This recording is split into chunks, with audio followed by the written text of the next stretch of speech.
Hello my dear students, तो मैं सुजीत वर्मा एक बार फिर से आप लोगों का वेलकम करता हूं वर्मा क्लासेस के यूट्यूब चैनल में। और यहां हम लोग पढ़ रहे हैं class 11 basic concepts of chemistry, जिसका मैं आज आपको आखिरी वीडियो लेक्चर दे रहा हूं, क्योंकि इसके बाद जो टॉपिक्स है वो हमें क्लास 12 में पढ़ने हैं सोल्यूशन, जिसको फ़िलहाल अभी CBSE ने सिलेबस से रिड्यूस कर रखा है।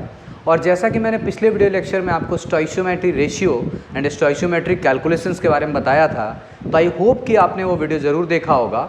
और उस वीडियो में मैंने आपको कुछ न्यूमेरिकल्स दिए थे, जिसमें से एक अभी यहाँ पे लिखा हुआ है। मैंने बताया भी था आपको 2-3 न्यूमेरिकल, और कुछ सॉल्व भी करने को दिया था। आई होप आपने बनाया होगा। और जैसा कि आज हमारा आखिरी टॉपिक भी होने वाला, आप बोर्ड पर लिखा हुआ देख रहे होंगे, limiting reagent and access reagent, उसके बारे में बातें होंगी। और उससे रिलेटेड जो एग्ज़ाम्स में जेई के नीट के एग्ज़ाम में जो न्यूमेरिकल्स आते हैं, या आपके एग्ज़ाम में जो स्कूल के एग्ज़ाम में जो क्वेश्चंस आएंगे, वो भी आपको कराए जाएंगे। तो चलिए स्टार्ट करते हैं एक डाउट क्वेश्चन के साथ, जो एक बच्चे ने पूछा है कि सर आप एक बार इस क्वेश्चन को क्लियर कर दे। तो मैं उसे फिर से एक बार आपको बता रहा हूँ, और आप अगर इसको ठीक से समझ लेंगे तो फिर आज के क्लास में बिल्कुल दिक्कत नहीं आएगी आपको। तो चलिए देखते हैं क्या क्वेश्चन था वो हमारा, कि find the number of moles of CO2 formed when 64 gram of O2। 64 gram of O2 आपको मालूम करना है यहाँ पे number of moles of CO2। सबसे पहले जैसा कि मैंने आपको बताया था, क्या बैलेंस्ड केमिकल रिएक्शन लिखेंगे। तो कार्बन मोनोऑक्साइड रिएक्ट कर रहा है ऑक्सीजन के साथ, और क्या बना रहा है, CO2 बना रहा है, जैसा कि इस क्वेश्चन में बोला कार्बन मोनोऑक्साइड के साथ। तो सबसे पहले मुझे इसे बैलेंस करना पड़ेगा, और बैलेंस करने के लिए मैं देख रहा हूँ यहाँ पे CO2 2 टाइम्स है, यहाँ पर है, तो मैं यहाँ पे 2 लगा देता हूँ, और ये 2 यहाँ लग गया, तो ऑक्सीजन हो गया है 4। और कार्बन मोनोऑक्साइड के लिए अगर मैं हाफ़ भी कर देता तो भी काम हो जाता, अगर मैं यहाँ हाफ़ कर देता तो भी काम हो जाता आराम से। लेकिन चलिए, अगर आप यहाँ पे हाफ़ लगाते हो, सपोज़ आप यहाँ पे हाफ़ लगाते हो, तो आप पूरे को 2 से मल्टीप्लाई करोगे। जैसे आप 2 से मल्टीप्लाई करोगे, यहाँ पे 2 हो जाएगा, और यहाँ पे 2 हो जाएगा, और यहाँ पे आ जाएगा 1। ठीक है, तो यहाँ पे 1/2 अगर मैं लगा दूँ तो ये पूरा बैलेंस हो जाएगा, कि एक ऑक्सीजन यहाँ भी ऑक्सीजन, 2 ऑक्सीजन आ जाएगा। लेकिन मैंने सोचा कि यहाँ 1/2 लगाने के बाद मैं 2 से मल्टीप्लाई कर दूँ ओवरऑल, तो यहाँ 2 यहाँ 2, अब देख लो पूरा बैलेंस हो चुका है। तो ये रिएक्शन जब बैलेंस हो गया, तो अब यहाँ से हमें इसकी स्टोइशियोमेट्री मालूम होगी। तो स्टोइशियोमेट्री रेशियो, चलिए मास में लिखा जाए। रेशियो इन किस में लिख रहे हैं हम लोग, मास में लिख रहे हैं। तो हम यहाँ मास में रेशियो बनाने जा रहे हैं। तो चलिए मास में रेशियो बनाया जाए। कार्बन का कितना हो जाएगा, 12 होगा, ऑक्सीजन का 16 होगा।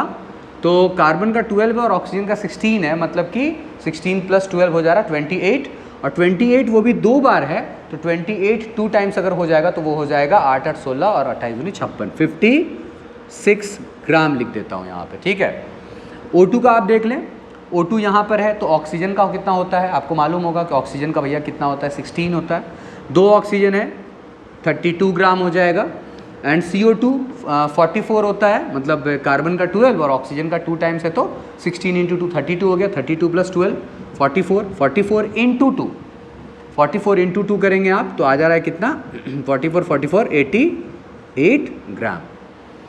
तो यहाँ से ये समझ में आ रहा है अभी तक हम लोगों को कि अच्छा कनेक्शन किसका देखना है, O2 लेना है 64 ग्राम, और पता करना है CO2 के बारे में। तो कनेक्शन हमें देखना है O2 का और CO2 का।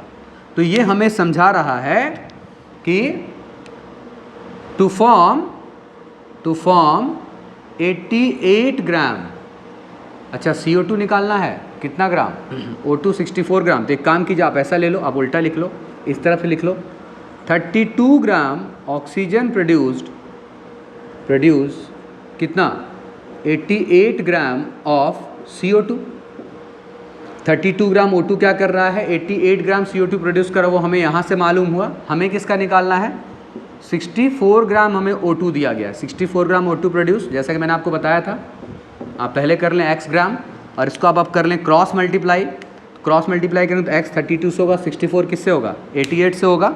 कैसे निकलेगा, 32x = 64 × 88, 32 2 जा 2 टाइम्स 64, x = कितना आ रहा है, 88 × 2, मतलब 8 2 जा 16, 8 2 जा 16 और 176 ग्राम ऑफ CO2। इसका मतलब है कि ये क्लियर हो गया कि अगर आप 64 ग्राम O2 लोगे तो उससे 176 ग्राम CO2 बनेगा। ये तो हमने मास के बारे में मालूम कर लिया, बट जैसा कि आपको प्रीवियस क्लास में बताया गया था कि we can easily calculate mass into moles, convert कर सकते हैं by using the formula moles of substance is equal to mass by molar mass. तो यहाँ भी आपको इसके मोल्स बनाने पड़ेंगे आंसर के लिए। तो चलिए मैं यहाँ मोल्स बना देता हूँ कि मोल्स जो कि हमें क्वेश्चन में पूछा गया है, number of moles mass by molar mass. तो कितना मास है हमारा जो बन रहा है 176 ग्राम है, 176 ग्राम डिवाइडेड बाय इसका मोलर मास कितना होता है CO2 का 44 ग्राम पर मोल। ये सब काफ़ी सारा चीज़ आपको सिखाया जा चुका है। हाँ, अब ये कितने टाइम्स में कटेगा, बहुत सिंपल है, 4 टाइम्स में ये पूरा कट जा रहा है। 4 4 जा 16, 16 यस, तो हमारा आंसर आ गया 4 मोल्स। वेरी इजी, बहुत ही आसान क्वेश्चन है। एक्चुअली आज के क्लास में भी आपको नॉलेज होना बहुत ज़रूरी है। मैंने आपको फिर से एक बार बता दिया इसके बारे में, आई होप कि आप समझ गए होंगे। तो हमारा जो पॉइंट है यहाँ पे वो ये है कि आप बहुत आसानी से क्वेश्चन को सॉल्व करें, प्रैक्टिस करें 2-3 बार, ठीक है, 2-3 बार प्रैक्टिस करें, तभी आपको चीज़ें इजीली क्लियर होंगी। चलिए आप चलते हैं अपने अगले टॉपिक की तरफ। आप इसका स्क्रीनशॉट ले लें, बना लें इसको। चलते हैं अपने अगले टॉपिक की तरफ। हटा दें।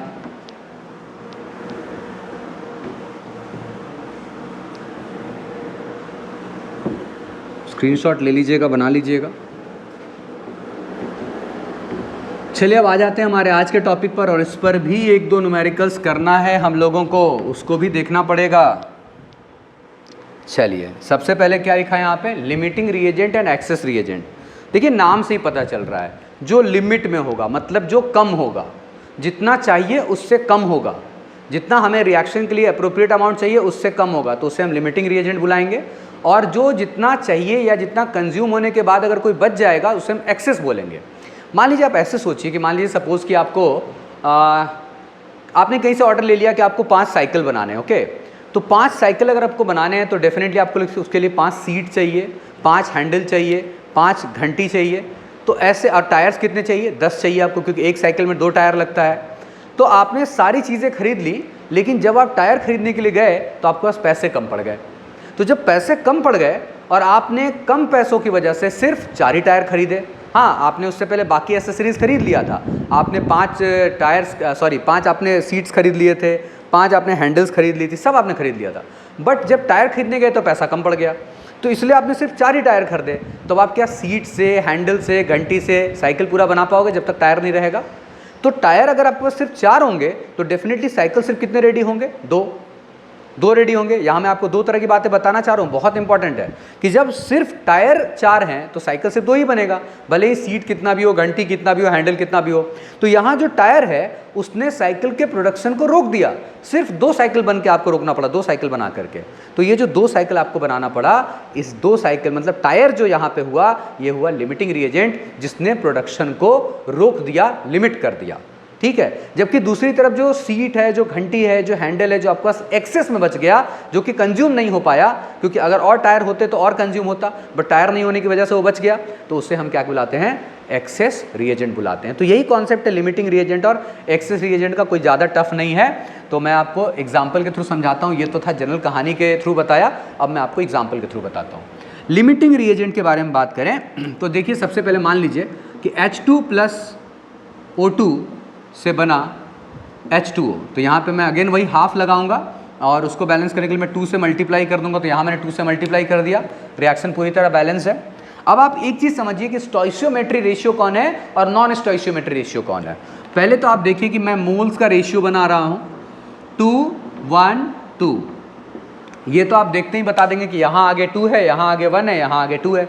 तो ये स्टोइशियोमेट्री रेशियो है बिल्कुल, जो नंबर ऑफ मोल्स के बारे में हमें बता रहा है, नंबर ऑफ मोल्स का रेशियो बता रहा है। अब यहाँ पर देख करके हमें ये समझ में आता है कि H2 का 2 मोल्स ऑक्सीजन के 1 मोल के साथ कंबाइन होगा, तो वाटर का 2 मोल प्रोड्यूस होगा। इसका मतलब है, आप अगर ध्यान से इसको देखें तो इसको देख के आपको ये समझ में आना चाहिए कि हाइड्रोजन का डबल मोल कंज्यूम हो रहा है ऑक्सीजन के कंपैरिजन में। क्या ये बात समझ पा रहे हैं? हाइड्रोजन का डबल कंजम्पशन हो रहा है ऑक्सीजन के कंपैरिजन में। तो ये कह सकते हैं कि अगर आपके पास ऑक्सीजन का सिर्फ 0.5 मोल्स हो या 0.5 को हम हाफ भी लिख सकते हैं। हाफ मोल हो तो आपको वाटर मॉलिक्यूल बनाने के लिए कितने मोल्स ऑफ हाइड्रोजन की ज़रूरत है? कितने वाटर मॉलिक्यूल्स बनाने के लिए? 1 वाटर मॉलिक्यूल बनाने के लिए। क्योंकि आप यहाँ पे ये चीज़ समझ रहे होंगे कि 2 वाटर मॉलिक्यूल बनाने के लिए 2 हाइड्रोजन के मॉलिक्यूल्स की ज़रूरत है और 1 ऑक्सीजन के मॉलिक्यूल की ज़रूरत है। तो इससे ये समझ में आ रहा है कि हमें अगर वाटर बनाना है तो जितना ऑक्सीजन होगा उससे ठीक डबल मोल्स हमें किसका चाहिए? हाइड्रोजन का चाहिए। अगर हाफ मोल आपको ऑक्सीजन दिया जा रहा है तो आपको इससे ठीक डबल मतलब हाफ का डबल कितना होता है? 1। तो आपको 1 मोल हाइड्रोजन मॉलिक्यूल की जरूरत पड़ेगी। और हाँ, ये बात है कि इन दोनों के मिलने से सिर्फ 1 ही मोल पानी बन पाएगा, 1 मोल पानी बन पाएगा, क्योंकि जितना मोल आप हाइड्रोजन का लोगे उतना ही मोल पानी का बनेगा। ये भी आपको रेशियो से समझ में आ रहा होगा। तो ये वाला जो रेशियो हमने बनाया कि 1:1, ये भी रेशियो अगेन ये भी रेशियो हमारा स्टोइशियोमेट्री रेशियो है। कैसा रेशियो है? स्टोइशियोमेट्री रेशियो है। ठीक है, बिकॉज ये अभी भी पूरा का पूरा स्टोइशियोमेट्री को होल्ड कर रहा है। और आप जरा ध्यान से देखें, क्या यहाँ पर कोई एक्सेस में है या कोई कम है? आप कहेंगे सर यहाँ पे ऑक्सीजन कम हो गया है। नहीं, कम नहीं हुआ है, अभी ये कम नहीं हुआ, क्योंकि कोई बचने वाला नहीं है, कोई बचने वाला नहीं है, ना कोई बचने वाला है, ना कोई रिएक्शन को रोकने जा रहा है। तो यहाँ पर आप देख रहे हैं कि जितना मोल ऑक्सीजन है उसका डबल हाइड्रोजन का कंजम्पशन है। तो अगर हाफ मोल ऑक्सीजन है तो उसका डबल हाइड्रोजन का कंजम्पशन है। मतलब क्या हुआ कि हाफ मोल ऑक्सीजन के साथ 1 मोल पूरा का पूरा कंज्यूम हो जाएगा, तो कोई तो बचेगा नहीं। हाफ मोल ऑक्सीजन होगा तो 1 मोल ऑक्सीजन की जरूरत है, ऐसा हाइड्रोजन की जरूरत है, तो ये तो पूरा कंज्यूम हो रहा, ना कोई बच रहा, ना किसी के कारण रिएक्शन रुक रहा। हाँ, अगर मैं कह दूं कि किसी ने हमें 1 मोल दोनों का प्रोवाइड कर दिया, 1 मोल दोनों का प्रोवाइड कर दिया, अब आप बताएंगे कि इनमें से, इन दोनों में से कौन सा रिएजेंट, हाइड्रोजन और ऑक्सीजन 2 रिएजेंट्स हैं यहाँ पे, इन दोनों में से कौन सा रिएजेंट है जो लिमिटिंग रिएजेंट है और कौन सा रिएजेंट है जो एक्सेस रिएजेंट? आई होप कि अभी तक आप ये समझ गए होंगे। आप देखो यहाँ साफ साफ क्लियर हो रहा है स्टोइशियोमेट्री रेशियो से कि 1 मोल ऑक्सीजन के लिए 2 मोल हाइड्रोजन की ज़रूरत है। 1 मोल ऑक्सीजन के लिए 2 मोल हाइड्रोजन की ज़रूरत है। अगर पूरा 1 मोल कंज्यूम करवाना है तो 2 मोल हाइड्रोजन की ज़रूरत है। तो अगर आपको 1 मोल कोई ऑक्सीजन देता है और साथ में आपको हाइड्रोजन का सिर्फ 1 ही मोल देता है, तो क्या आप पूरा का पूरा ऑक्सीजन कंज्यूम कर पाओगे? नहीं कर पाओगे। जस्ट बिकॉज कि इसके 1 मोल पर इसको 2 मोल होना चाहिए था, जो कि ये रेशियो बता रहा है। अगर ये 1 मोल है तो ये 2 मोल होना चाहिए। अब ये 1 मोल और ये भी 1 मोल है, तो ये तो खत्म हो जाएगा बीच में ही, ये तो बीच में ही खत्म हो जाएगा। ऑक्सीजन कितना कंज्यूम होगा? हाइड्रोजन का आधा, है ना? या हाइड्रोजन कितना कंज्यूम होगा? ऑक्सीजन का डबल, एक ही बात है। तो हाइड्रोजन कंज्यूम होगा ऑक्सीजन से डबल, तो अगर यहाँ ऑक्सीजन 1 मोल है तो हाइड्रोजन को 2 मोल होना चाहिए था, तभी तो पूरा का पूरा कंज्यूम होता हाइड्रोजन। बट यहाँ हाइड्रोजन कम पड़ गया। क्यों? क्योंकि एक बात आप यहाँ से समझ लें कि हाइड्रोजन के 2 मोल्स के लिए, या हाइड्रोजन जितना भी आपको कंज्यूम कराना है उसका हाफ आपको ऑक्सीजन का जरूरत पड़ेगा। तो हाइड्रोजन अगर जब 1 मोल कंज्यूम होगा तो उस समय तो ऑक्सीजन सिर्फ हाफ मोल कंज्यूम होगा। वो यहाँ से भी आपको समझ में आना चाहिए कि अगर हाइड्रोजन सिर्फ 1 मोल कंज्यूम होगा तो ऑक्सीजन तो सिर्फ हाफ मोल कंज्यूम होगा, बाकी का हाफ मोल ऑक्सीजन बच जाएगा। बाकी का हाफ मोल ऑक्सीजन क्या होगा? बच जाएगा। तो इसको रेशियो को देखिए, यहाँ कोई फॉर्मूला मत लगाइए, बस लॉजिकली थोड़ा सा सोचिए और आंसर बताइए सीधा।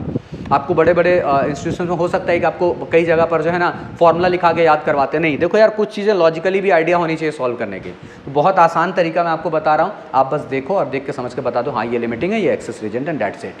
तो यहाँ पर आप देख के समझो कि अगर मेरे को 1 मोल ऑक्सीजन है तो हमको 2 मोल हाइड्रोजन की ज़रूरत है। ऑक्सीजन तो ठीक 1 मोल है, लेकिन हाइड्रोजन हमको कम दिया गया है, तो जो कम दिया गया वो लिमिटिंग रिएजेंट है। इसका मतलब हाइड्रोजन इज लिमिटिंग रिएजेंट और ऑक्सीजन इज, यहाँ पर क्या होगा, ये एक्सेस रिएजेंट, क्योंकि ऑक्सीजन हाफ मोल बच जाएगा और हाइड्रोजन पूरा का पूरा खत्म हो जाएगा। लिमिटिंग रिएजेंट कौन था यहाँ पे? हाइड्रोजन। और एक्सेस रिएजेंट कौन था? ऑक्सीजन। और भी एग्जांपल्स दूंगा आपको। तो कुल मिलाकर के ये समझ में आ गया कि लिमिटिंग रिएजेंट कौन है? Which stops the production, which stops the production after totally consumed. जो प्रोडक्शन को रोक देगा टोटली कंज्यूम होने के बाद, क्योंकि जब वो खत्म हो जाएगा, लिमिटिंग रिएजेंट खत्म हो जाएगा, तो जो एक्सेस वाला है, जो सीट बच गया था, जो घंटी बच गया था, जो हैंडल बच गया था, वो लेके ही हम साइकिल कैसे बना पाएंगे, क्योंकि साइकिल के लिए तो टायर की भी जरूरत है। वैसे ठीक है, यहाँ पर अगर और पानी बनाना है तो और हाइड्रोजन की जरूरत है। 1 मोल हाइड्रोजन से तो 2 मोल नहीं बन पाएगा, क्योंकि 2 मोल से 2 मोल बनता है, तो भाई 1 मोल से तो 1 ही मोल बन पाएगा, तो प्रोडक्शन तो रुक जाएगा। किसके कारण? हाइड्रोजन के खत्म हो जाने के कारण। क्या ये बात क्लियर हो गई? और एक्सेस रिएजेंट क्या है? एक्सेस रिएजेंट क्या है कि which remains after total consumption of limiting reagent. जो लिमिटिंग रिएजेंट के टोटली कंज्यूम होने के बाद बच जाता है उसे हम क्या कहते हैं? एक्सेस रिएजेंट कहते हैं। तो आई होप कि आपको ये समझ में आया होगा। और भी एग्जांपल्स आपको देंगे, आप सोचिएगा और लॉजिकली सोचिए। चलिए इसको नोट कीजिए, आगे चलते हैं।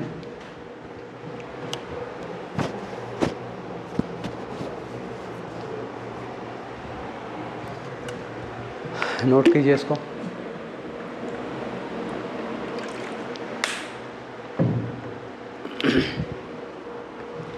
अब यहाँ पे हम लोग क्या करेंगे बच्चों? अब हम लोग करेंगे क्वेश्चन, और क्वेश्चन में समझेंगे कि क्या होने जा रहा है। ओके, तो अपना पहला क्वेश्चन है,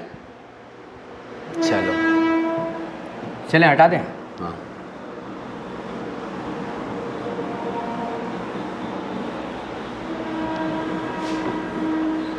बहुत ज़्यादा ह्यूमिडिटी है, पर ह्यूमिडिटी होने से क्या होगा? काम तो हम सबको करना ही है अपना। क्वेश्चन ले ले पहला। 100 gram of CaCO3 treated with 36.5 gram of HCl when 100 gram of calcium carbonate is treated with 36.5 gram of HCl। ठीक है, और क्या आगे क्वेश्चन क्या बोल रहा है? Then find limiting reagent and also moles of calcium chloride formed. मतलब पिछला क्लास और आज का क्लास अब मिक्स होने जा रहा है। तो चलिए, जैसा कि आपको पिछले वीडियो लेक्चर में बता चुके हैं, सबसे पहले तो बैलेंस्ड केमिकल रिएक्शन लिखना पड़ेगा। चलिए स्टार्ट करते हैं। कैल्शियम कार्बोनेट का रिएक्शन HCl के साथ से क्या बन रहा है? कैल्शियम क्लोराइड बन रहा है, और साथ में कैल्शियम क्लोराइड। तो अब काम करते, बैलेंस भी करते चलते हैं। यहाँ 2 लगा दिया, क्लोराइड बैलेंस हो गया। क्या बच गया? H2 बच गया और CO3 बच गया। ओके, H2 बच गया और CO3 बच गया, मतलब H2CO3 कार्बोनिक एसिड। क्या कहते हैं इसको? थोड़ा नॉलेज में रखिए, इसको क्या कहते हैं? कार्बोनिक एसिड, जो कि अनस्टेबल है, जो कि ब्रेक होके बनाता है H2O एंड CO2। ये हमारे ब्लड में पाया जाता है कार्बोनिक एसिड। ठीक है, चलिए, तो H2O और CO2 क्या रिएक्शन पूरा बैलेंस हो चुका है? हाँ, बिल्कुल बैलेंस है। अब चलते हैं फटाफट अपना काम की तरफ। और अब पहली बार दोनों ही रिएजेंट्स का, या यूँ कहिए दोनों ही रिएक्टेंट्स का मास दिया हुआ। पहले एक का ही दिया रहता था, एक का देके दूसरे का पूछता था, मतलब प्रोडक्ट का पूछता था। यहाँ पर दोनों का दिया हुआ। हाँ, लिमिटिंग रिएजेंट भी तो निकालना है। चलिए स्टार्ट करते हैं। सबसे पहले फटाफट अपना काम कीजिए। कैल्शियम कार्बोनेट भाई 40 प्लस यहाँ 48 हो गया, 88 प्लस 12, 100 ग्राम मास का ratio. HCl 35.5 and 1 36.5 and 2 36 72 73 gram. Okay, calcium chloride, chlorine 35.5 मैंने 71 प्लस कैल्शियम का 40, मतलब 111 ग्राम। चलिए, इतना ही से काम हो जाएगा। हमने इसको रेडी कर लिया, मास का रेशियो हमने बना लिया। ओके, नाउ अब हमें जो निकालना है सबसे पहले लिमिटिंग। भैया बहुत सिंपल। यहाँ क्वेश्चन में देखिए कितना इजी है। ये क्वेश्चन इजी है, लेकिन 100 ग्राम CaCO3 किसके साथ रिएक्ट करा रहे हो आप? 36.5 ग्राम ऑफ HCl। लिमिटिंग रिएजेंट पकड़ना तो बहुत ही आसान हो गया कि अकॉर्डिंग टू स्टोइशियोमेट्री। देखिए कैसे पकड़ते हैं आप, क्वेश्चन में समझिए आप कितना इजी है। एक और बताएंगे इसके पास, और क्लियर करेंगे, एकदम चिंता की कोई बात नहीं है।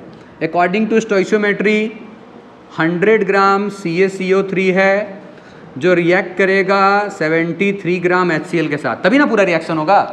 स्टोइशियोमेट्री रेशियो ही तो बता रहा है कि 100 ग्राम अगर CaCO3 है तो आपको पूरा 73 ग्राम HCl का जरूरत है। और अकॉर्डिंग टू क्वेश्चन क्या बोल रहा है? क्वेश्चन बोल रहा है कि 100 ग्राम CaCO3 है और 36.5 ग्राम आपको मिला HCl। अब बताइए कोई दिक्कत है? देख के पता चला कि ये 100 ग्राम पे इतना चाहिए, ये तो 100 ग्राम है मगर HCl 36.5 ग्राम है। बताइए कितना आसान है, HCl कम दे दिया। HCl कम दे दिया तो HCl क्या हो गया? HCl क्या हो गया? Limiting reagent. 100 ग्राम CaCO3 पे 73 ग्राम HCl चाहिए था। CaCO3 तो ठीक 100 ग्राम है, लेकिन HCl वहाँ 36.5 ग्राम है जो कि हमें 73 ग्राम चाहिए था, वो कम है तो बिल्कुल वही लिमिटिंग रिएजेंट होगा। और ये कौन होगा? एक्सेस रिएजेंट होगा। और हाँ, जो भी प्रोडक्शन यहाँ होगा, कुछ भी प्रोडक्शन होगा, वो कौन रोक देगा? वो रोक देगा, लिमिटिंग रिएजेंट रोकेगा। और लिमिटिंग रिएजेंट कौन है? HCl। मतलब कोई भी चीज़ बनेगा वो डिपेंड करता है कि HCl कितना है, क्योंकि वो जब खत्म हो जाएगा तो कैल्शियम कार्बोनेट लेकर के अकेले आप कुछ नहीं कर पाइएगा। जैसे अकेले आप हैंडल, घंटी और सीट के साथ साइकिल नहीं बना पाइएगा, वैसे आप कैल्शियम कार्बोनेट 500 ग्राम भी ले लीजिएगा तब भी कुछ नहीं कर पाइएगा, जस्ट बिकॉज कि HCl खत्म हो जाएगा। तो HCl कम है, ज़रूरत से कम है, स्टोइशियोमेट्री रेशियो से कम है, इसलिए वो लिमिटिंग रिएजेंट है। चलिए अब अगला पार्ट तो बहुत ही आसान है। आप जानते होंगे कि हमें कनेक्शन बनाना है किसके बीच में? HCl के बीच में और कैल्शियम क्लोराइड के बीच में कनेक्शन बनाना। तो चलिए उसको बना देते हैं, हटा देते हैं इसको, फटाफट हटा दें, स्क्रीनशॉट ले लीजिए।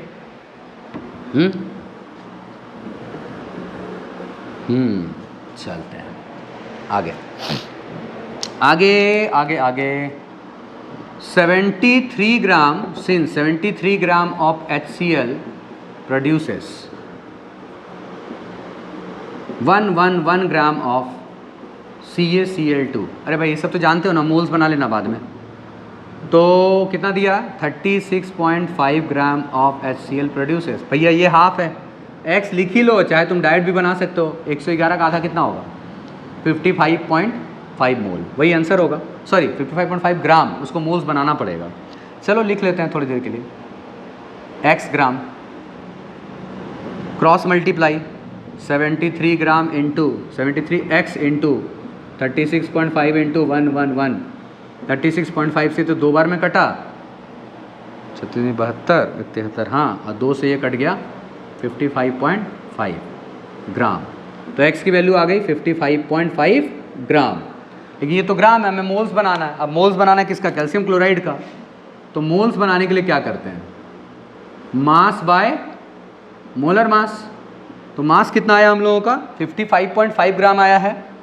55.5 डिवाइडेड बाय 111 ग्राम पर मोल। अभी निकाले हैं ना, इसलिए बार बार नहीं निकाल रहे हैं। और ये ग्राम में है, आधा है, हाफ है, तो 0.5 मोल्स। ये मेरा क्या हो गया? आंसर। 0.5 मोल्स क्या हो गया मेरा? आंसर। चलिए, तो आई होप कि ये क्वेश्चन समझ में आया होगा आपको। जल्दी से चलेंगे दूसरे क्वेश्चन की तरफ। फटाफट इसको आप नोट कीजिए, स्क्रीनशॉट लीजिए। चलेंगे अगले क्वेश्चन की तरफ। एक और क्वेश्चन करेंगे तो आपको अच्छे से समझ में आ जाएगा। Limiting reagent, access reagent. चलें आगे।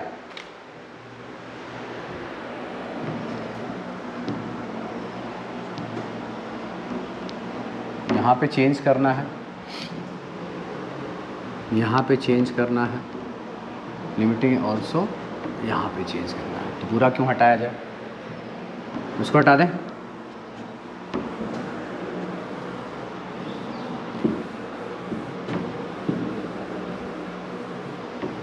चले,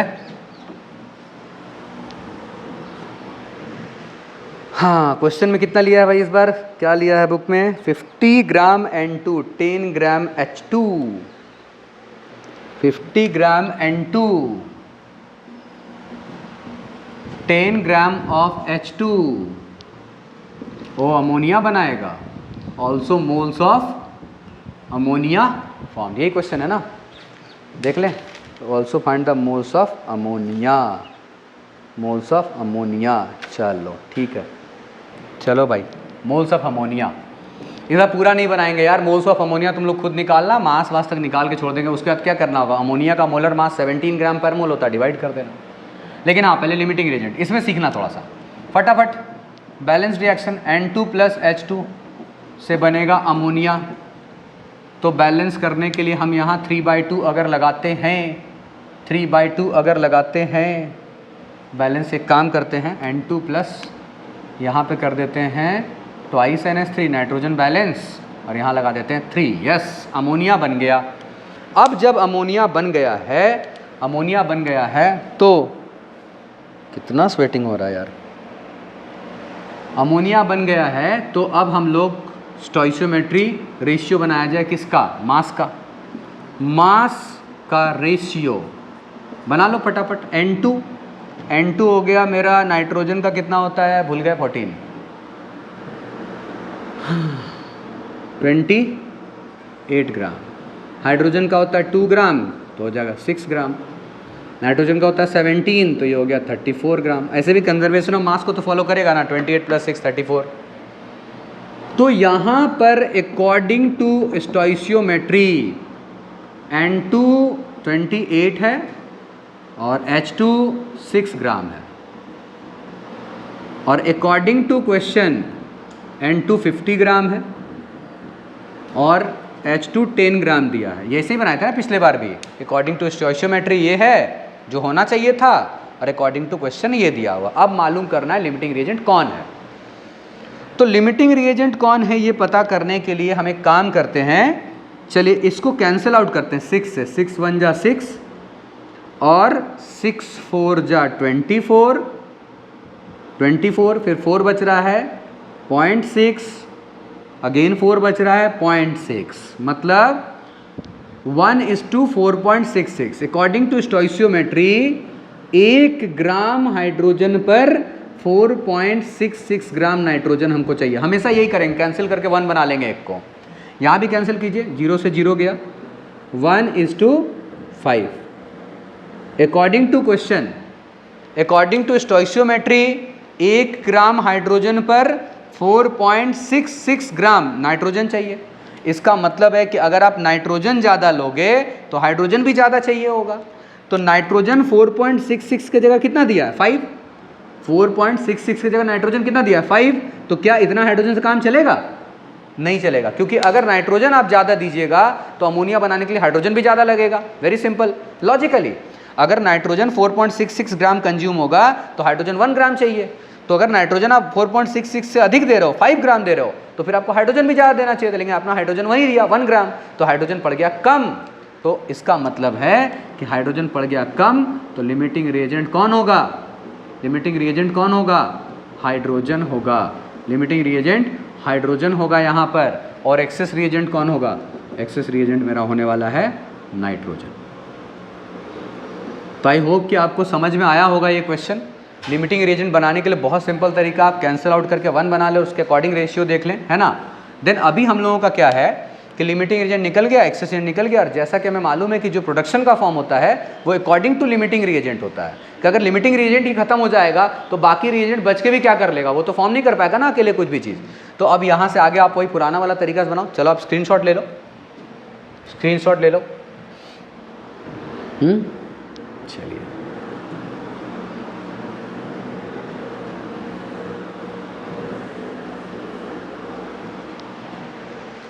अरे यार पूरा ही हटा दिया, कोई बात नहीं, फिर से लिख लेंगे। N2 + 3H2 से बना था 2 NH3, 2 ही को लेना है ना, लिमिटिंग रिएजेंट तो मिल गया था। हाइड्रोजन को ले लो 6 ग्राम, अमोनिया को ले लो 17 × 2 = 34, 34 ग्राम। तो ये समझ में आ गया है, क्या समझ में आ गया, कुछ नहीं, यही समझ में आया कि 6 gram hydrogen forms 34 gram of ammonia. तो 10 ग्राम हाइड्रोजन हमको दिया गया है, तो भाई x ग्राम अमोनिया, वही क्रॉस मल्टीप्लाई 6 × x मतलब 6x, और 10 × 34, तो x = हो गया 340/6 ग्राम। डिवाइड कर लो 6 × 5 = 30, 6 6 ज़ा 36, 6 6 ज़ा 36, 56.6 ग्राम ऑफ अमोनिया यहाँ से बनेगा। And we can easily convert mass of ammonia into moles of ammonia by dividing it by 17, क्योंकि अमोनिया का मोलर मास होता है 17। अब आगे आप बना लो यार, कई सारे क्वेश्चंस मैंने आपको बताए हैं, आप अच्छे से प्रैक्टिस करो घर में, मैं यही कह रहा हूँ आपको। बहुत ज़रूरी है आप चैप्टर 1 को बहुत अच्छे से पढ़ें। लोग इग्नोर करते हैं यार, देखो क्या है 7 मार्क्स का क्वेश्चन इससे आपके एग्जाम में आने जा रहा है, क्लास 11 के एग्जाम में। साथ साथ अगर आपका बेसिक्स ही अच्छा नहीं रहेगा, आप आगे के चैप्टर्स कैसे पढ़ोगे? इसके बाद हम लोग शुरू करेंगे चैप्टर 2 एटॉमिक स्ट्रक्चर, बहुत ही इंटरेस्टिंग और बहुत ही इंपॉर्टेंट चैप्टर है। आई होप आप उसको भी इंजॉय करेंगे चैप्टर 1 की तरह, और आप ऐसे ही हमारा साथ देते रहेंगे, लाइक्स करते रहें, वीडियो को अपने फ्रेंड्स में शेयर करते रहें अगर आपको अच्छा लग रहा है तो। पूरी कोशिश करेंगे कि आपको एक एक चीज़ पढ़ाया जाए, और इसके बाद आप बना लेना। मिलेंगे हम लोग अगले वीडियो लेक्चर में फिर से। और क्या कहें, अब इसमें टॉपिक जो है सॉल्यूशन है ना, तो सॉल्यूशन तो भाई आपको क्या है कि वो पढ़ा दिया गया है। 12th का जो सॉल्यूशन का वीडियो लेक्चर हमारा, उसमें आप चाहें तो हमारे चैनल पे जाकर उसको भी देख सकते हैं। लेकिन अभी वो ज़रूरी नहीं है 11th के बच्चों के लिए, जस्ट बिकॉज कि वो क्लास 12 का हिस्सा बन चुका है। अब CBSE ने जो सिलेबस रिड्यूस सिलेबस किया है उसके अकॉर्डिंग आपको अभी चीज़ें बताई जा रही हैं। तो ठीक है, मिलेंगे अगले वीडियो लेक्चर में फिर से। हम लोग बने रहिए हमारे चैनल के साथ, और अच्छा लगे तो आप वीडियो को लाइक करें, चैनल को सब्सक्राइब करें, एंड देन जो हमेशा की तरह सावधान रहें, सतर्क रहें, पढ़ते रहें। जय हिंद।